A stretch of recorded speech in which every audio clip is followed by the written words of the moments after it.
Moi, j'aimerais bien être dessinatrice ou architecte, comme ça me permettrait de dessiner vu que j'aime beaucoup ça. Je vais être pompier professionnel. J'aimerais bien être styliste parce que j'aime bien la mode et soigneuse parce que j'aime bien les animaux. J'aimerais être informaticien parce que j'aime bien tout ce qui est ordinateur, téléphone et tout. Soit docteur ou décoratrice d'intérieur. Prof de langue des signes ou marketing. Footballeuse. Électricien. Présidente, parce que je voulais être la première présidente noire et femme. Bonjour à tous. Aujourd'hui, on se retrouve pour une nouvelle émission sur Toops FM, la radio qui vous aime et que vous aimez aussi. Aujourd'hui, nous voudrions vous parler d'orientation et aussi d'égalité filles-garçons parce que, vous allez le voir, ces deux sujets sont liés.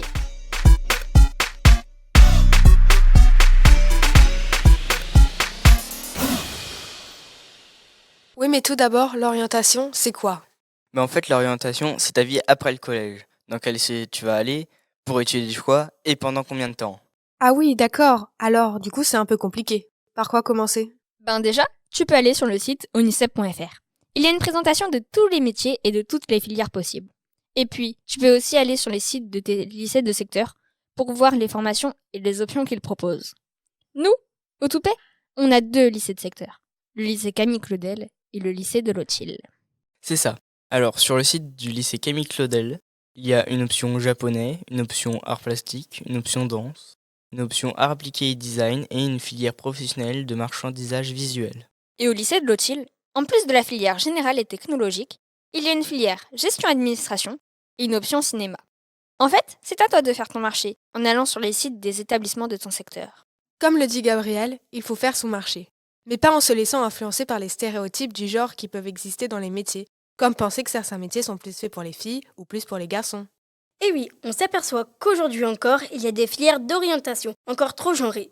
Genré, ça veut dire que tout ça manque de mixité. Par exemple, les garçons choisissent davantage des métiers dans l'automobile, les bâtiments, les travaux publics, alors qu'on ne trouve que très peu de filles dans ces secteurs. Oui, d'ailleurs, nous avons regardé en détail une étude réalisée par le ministère de l'Éducation nationale en 2018. On a pu constater que si, dans certains secteurs, la répartition filles-garçons était assez équilibrée, comme par exemple dans le domaine des mathématiques, eh bien la répartition filles-garçons est complètement déséquilibrée dans d'autres secteurs. Par exemple, les filles vont avoir tendance à se diriger vers les filières littéraires, où elles sont 3 fois plus nombreuses que les garçons. Pareil pour le secteur de la santé et du social, où les filles sont surreprésentées.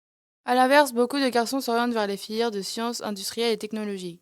Ils sont 4 fois plus nombreux que les filles selon les chiffres de l'étude. Et c'est pareil dans le domaine de la création numérique et informatique, où les femmes sont encore largement sous-représentées. Mais ça vient d'où ? Il y a plusieurs facteurs liés aux mentalités qui changent trop doucement et qui continuent, sans qu'on s'en rende toujours compte, à formater les filles et les garçons. Il y a aussi des traditions familiales qui font que, pour une fille, on fera passer le mariage et les enfants avant la carrière professionnelle. Et on peut ajouter encore que dans notre société de consommation, les publicitaires utilisent ces stéréotypes pour vendre leurs produits. Oui, par exemple, on a l'exemple des jouets.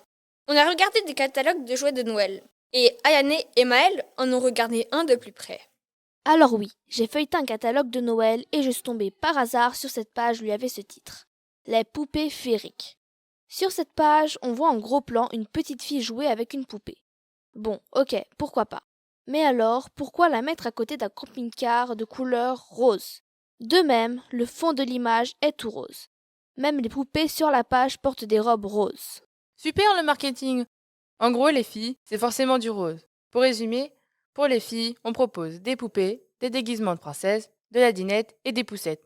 Et toi Maëlle, t'as vu quoi pour les garçons ? Moi, pour les garçons, c'est plutôt bricolage, voiture, pompiers, policiers et déguisements de super-héros. Et comme par hasard, le bleu est omniprésent pour les garçons.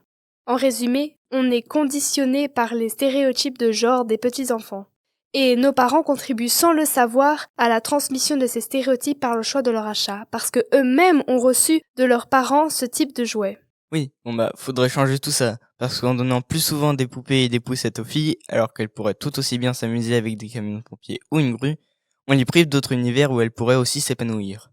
Est-ce que ça ne les pousserait pas ensuite à s'intéresser à des métiers bien spécifiques ? Vers le secteur de la petite enfance ou du soin à la personne, par exemple, où il y a 5 fois plus de filles que de garçons. Et c'est pareil pour les garçons. Des petites voitures, des véhicules de chantier, des jeux vidéo, cela pourrait aussi conditionner leur choix pour plus tard. Bon, alors, En conclusion, ne nous laissons pas influencer. Tous les choix de métier doivent rester ouverts, qu'on soit une fille ou un garçon. Alors, à bas les clichés et vive la mixité dans tous les corps de métier. Avant de se quitter, je vous laisse, chers auditeurs, auditrices, écouter une interview d'une ancienne étudiante en école de cuisine, qui va vous parler de son expérience. Merci de nous avoir suivis, et à bientôt pour un nouveau numéro sur Toops FM, la radio qui vous aime.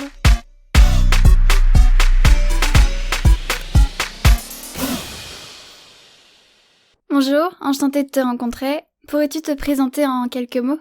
Alors bonjour, je m'appelle Eve, j'ai 23 ans et je suis chef cuisinière actuellement. J'ai fait un brevet professionnel art de la cuisine et juste avant ça j'ai fait un CAP dans un lycée du Val d'Oise. En quoi ont consisté tes études ? Et vers quel métier se dirige-t-on ? Mes études elles ont tourné tout autour de la cuisine. J'étais dans un lycée professionnel, du coup je cuisinais, j'apprenais la cuisine au milieu d'autres élèves, de profs. Si tu ressors avec un bon niveau, tu peux ressortir chef. Si tu ressors avec un moins bon niveau, tu peux ressortir en tant que commis. Pourquoi as-tu choisi cette voie ? J'ai toujours été passionnée par la cuisine depuis petite. Du coup, quand j'ai eu l'opportunité, j'ai foncé. Est-il vrai que dans cette filière, les filles sont sous-représentées ? Oui, beaucoup. Moi, dans ma classe, on était 2 filles. Et en première année, milieu de première année, je me suis retrouvée toute seule. Parce que c'était difficile d'être que 2 filles dans la classe. Et du coup, la personne qui était avec moi, elle est partie. Comment s'est déroulé ton quotidien dans cet univers masculin ? C'était bien, mais c'était difficile. C'est compliqué dans le sens où t'es toute seule, t'es une petite fille qui doit s'affirmer. En fait, tu dois toujours t'affirmer. Tu dois toujours montrer que tu peux être à leur hauteur, même s'il faut que tu travailles beaucoup. Après, ça va, parce qu'ils sont pas tous comme ça. Il y en a qui sont compréhensives et qui discutent avec toi et qui t'aident quand t'as des difficultés. Mais en soi, ouais, tu dois beaucoup travailler pour être à la hauteur des garçons. Même si des fois tu les surpasses, faut toujours plus travailler pour être à leur hauteur. Pourrais-tu citer une difficulté que tu as rencontrée durant cette période d'études ? Je voulais m'inscrire pour un concours de cuisine. Donc on a proposé au lycée entier qui voulait faire.